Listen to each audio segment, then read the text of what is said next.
Jonathan's girlfriend called us at 3:28 a.m. I had that horrible, dreadful feeling that this was a terrible phone call, and it was, and she was screaming, "It's the worst thing ever, Joyce. I cannot tell you, it's the worst thing ever."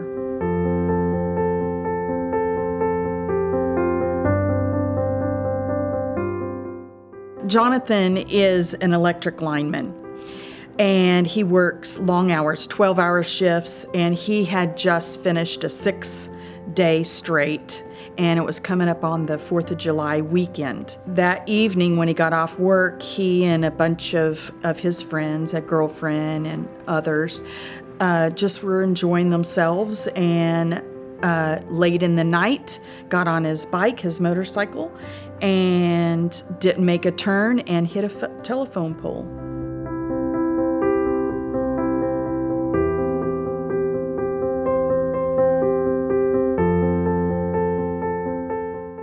We had firemen, we had police officers there. All their cars were strung out. And I'd asked, was my son dead?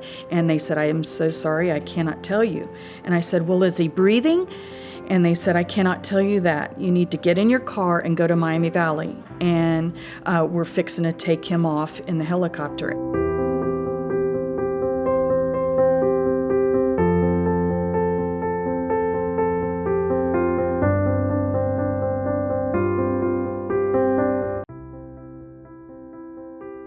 With the head injury, it's pretty significant. You need to maintain their airway. That's one of the biggest complications of a head injury, is that they can't maintain their own airway. They could vomit, they could aspirate, and cause more problems than just the head injury. So you want to try to decrease what's called their intracranial pressure, the pressure that builds up in their skull. Jonathan arrived via CareFlight, which is our helicopter system, and he was brought immediately to our trauma bay. Immediately, our whole team jumps into action, and we're quickly assessing his airway. Is he breathing properly? Is his blood pressure and heart rate okay? In the trauma room, you need to give them as much information about the scene and about what you have identified as accurate and concisely as possible. That initial resuscitation is critical. And one of the beauties of institutions that do trauma well is they have a team that can do that. So you have to make sure that resuscitation has occurred and that the patient isn't imminently going to die from something other than the brain. He was on a ventilator, and we had found out via CAT scan that he had a severe traumatic brain injury. We do a neuroassessment. The team does a neuroassessment, and we have a scale that we look at, a Glasgow Coma score, to decide to give some number to how badly the patient's nervous system is depressed. And that goes from 3 to 15. 3 is the worst you can have. You are essentially doing nothing if you're at 3. John's was 4 at the time he presented. So we had put him into the medically induced coma, and that still wasn't controlling the pressure in his brain. So ultimately what our neurosurgeons did was actually took him to surgery, where they removed a portion of his skull, and when you take that portion of the skull off, it allows the brain to swell into that defect, which greatly decreases the pressure. We'd really done everything we could at that point to decrease the pressure of the swelling in Jonathan's head. And at that point, it's really a waiting game. It's a waiting game to see if he'll wake up and when he'll wake up.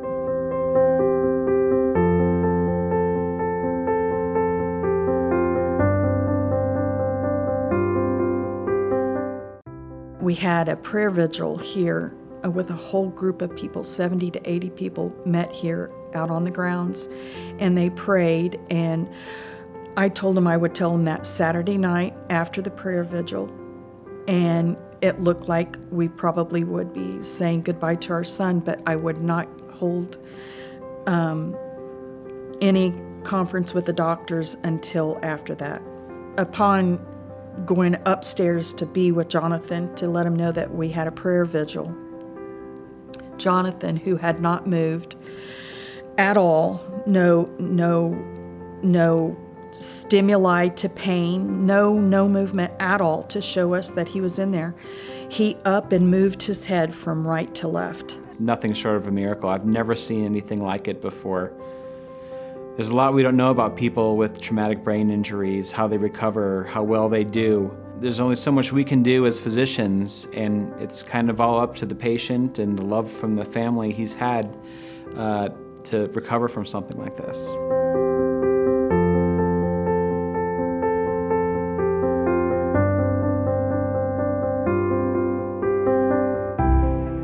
You could kind of see him coming back.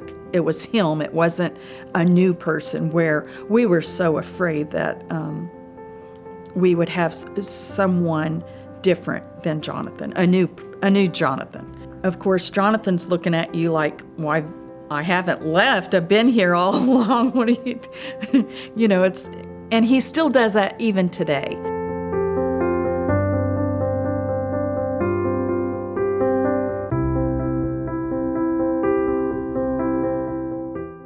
Really, the judgment that a good neurotrauma team has to make is, if we do this, are we likely to save a life of quality? And that judgment was made in this case. And so he had the decompressive craniectomy, and this is one of those wonderful cases where the team was right. I'm going to remember Jonathan and his story for the rest of my life. I've learned a lot about what can be done for people with severe traumatic brain injuries. And I've also learned a lot about the power of love and prayer and support from family that I'm going to keep with me for a long time.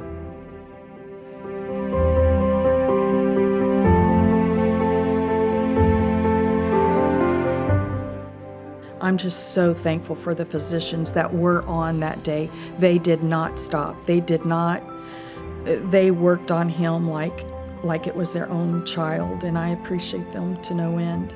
I am very grateful of all the help. It worked for me.